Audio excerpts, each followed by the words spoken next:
Even Boris Johnson didn't know his own rules. Well, that he doesn't know what day it is. On the point of the North, very interestingly... Well, quiet, him and Donald Trump are competing. Yeah, I know. Well, we'll come to Mr. Trump in a moment. Who's the biggest idiot? We'll come to the President in a moment. Which one's a blithering idiot? No, who's the biggest idiot, Angela Rayner? Who would you say? Who do you think is the biggest idiot? I mean, it's tough competition, if I'm honest. It's really tough competition. I mean, we've got the highest death rates in Europe, and Donald Trump is killing, thousands of Americans by giving them duff advice, and his macho, I'm all right, look at me, I've survived COVID. He's an absolute buffoon. He has no place in the White House. He's an embarrassment, and he should be ashamed of himself, especially when thousands of Americans have died. COVID is a serious disease. It's a serious pandemic. People have died, loved ones have died, and he's an absolute disgrace. And so is Boris Johnson for not being able to even know his own rules. I think they're both idiots, and we deserve better than them. Angela Rayner thought she'd land a knockout blow with her outrageous attack on Donald Trump, calling him a buffoon and claiming he doesn't belong in the White House. But in true Trump fashion, he didn't hold back, delivering a savage response that left her speechless. Love him or hate him, Trump knows how to hit back harder. Stay tuned as we break down this explosive exchange and show why Trump's fearless leadership continues to inspire millions. And before we dive in, don't forget to like this video, subscribe to the channel, and turn on the notification bell so you never miss breaking updates. Trump, a leader who commands unwavering loyalty from millions, didn't take Rayner's insults lying down. His swift and unapologetic response reminded everyone why he remains a force to be reckoned with in global politics. Ironically, while Rayner declared that Trump had no place in the White House, the American people thought otherwise. Please raise your right hand and repeat after me. I, Donald John Trump, do solemnly swear. I, Donald John Trump, do solemnly swear. That I will faithfully execute. That I will faithfully execute. The office of President of the United States. The office of President of the United States. And will, to the best of my ability. And will, to the best of my ability. Preserve, protect, and defend. Preserve, protect, and defend. The Constitution of the United States. The Constitution of the United States. So help me God. So help me God. Congratulations, Mr. President. His historic victory in the 2024 presidential election shattered the predictions of his critics and solidified his return to power. This triumph sent a clear message. Voters appreciated his unapologetic approach and results-driven leadership over the hollow rhetoric of career politicians. Rayner's dismissive remarks now look even more out of touch in light of Trump's successful political comeback.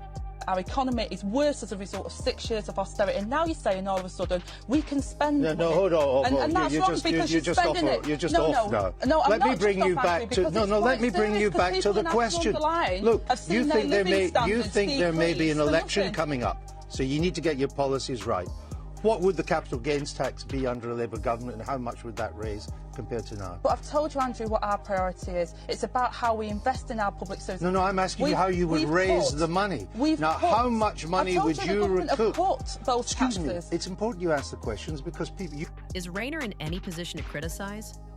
Her political track record suggests otherwise. When she has no answers to questions raised over labor policies, she often resorts to divisive rhetoric rather than offering meaningful solutions to the issues facing Britain. As Deputy Prime Minister, she's frequently been accused of engaging in such rhetoric. And under her influence, political discourse has often devolved into name-calling sessions that do little to address the country's mounting challenges. Though she criticizes Trump, Angela Rayner's own handling of the UK's housing crisis is nothing short of disastrous. While she may point fingers at other leaders, Rayner's own actions, or lack thereof, show an alarming disconnect from the issues at hand.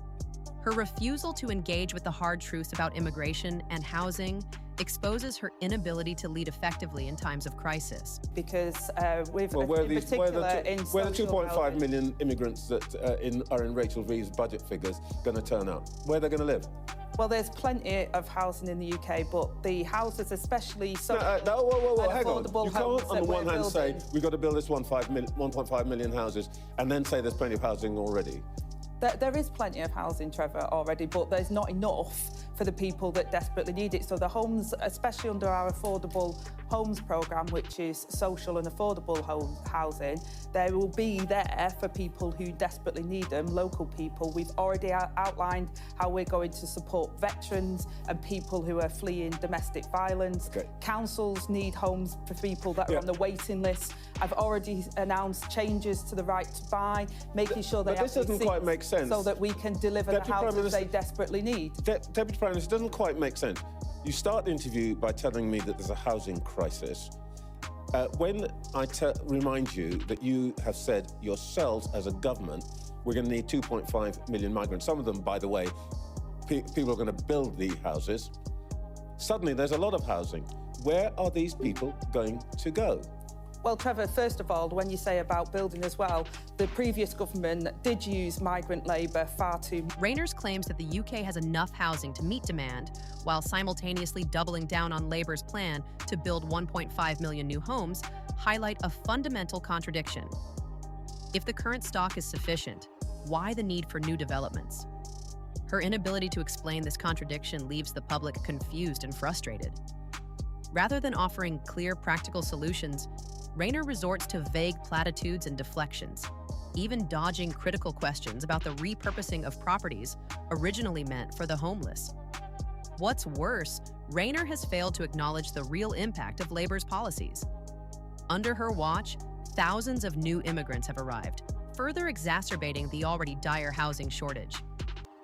Yet, when confronted with this reality, she dismisses the concerns without offering any evidence to support her claims or providing concrete solutions to address the crisis. This political evasion only deepens the public's frustration.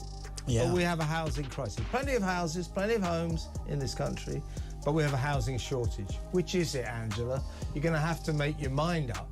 Do we have a housing shortage, or do we have too many houses? That's what you said. You said we have plenty of houses, but we've got a housing shortage. Which is it? Don't you know?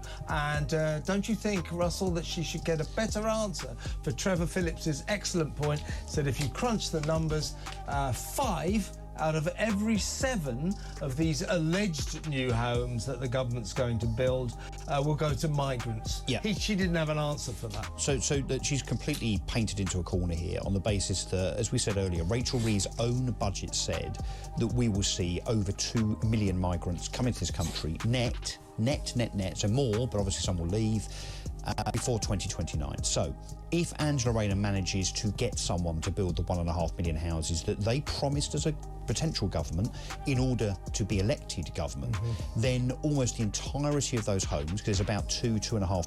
Rayner's performance during interviews has only served to reinforce the perception that she is out of touch with the struggles of the British people. How can she criticize Trump, a figure known for his confrontational style, when she can't even handle a straightforward interview herself? Lee Harris, a harsh critique of Angela Rayner, paints a scathing picture of her abilities.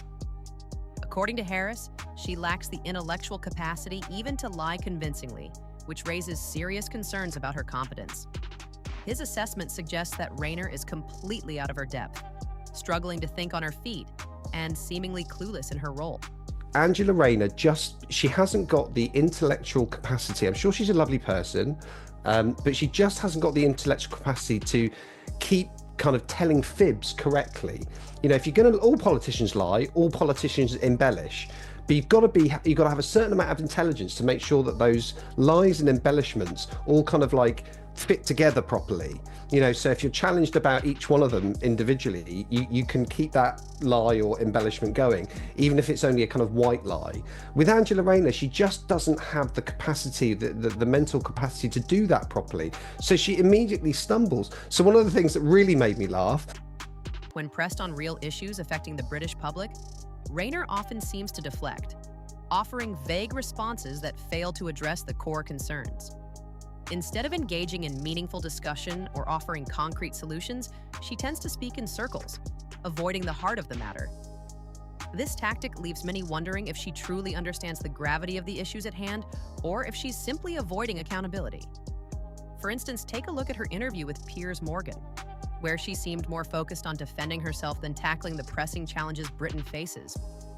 How much of that, in your ambitious plan, let's call it nothing more than that, do you hope to reduce that by? We didn't have a plan. Piers, you don't have a plan? You're making an assumption and trying to leave me. We didn't have any commitment on the manifesto to deal with student debt. I've made that absolutely clear. We said from day one that we would abolish tuition fees. We put 9.5 billion to do that and bring back maintenance grants, which is 1.7 billion.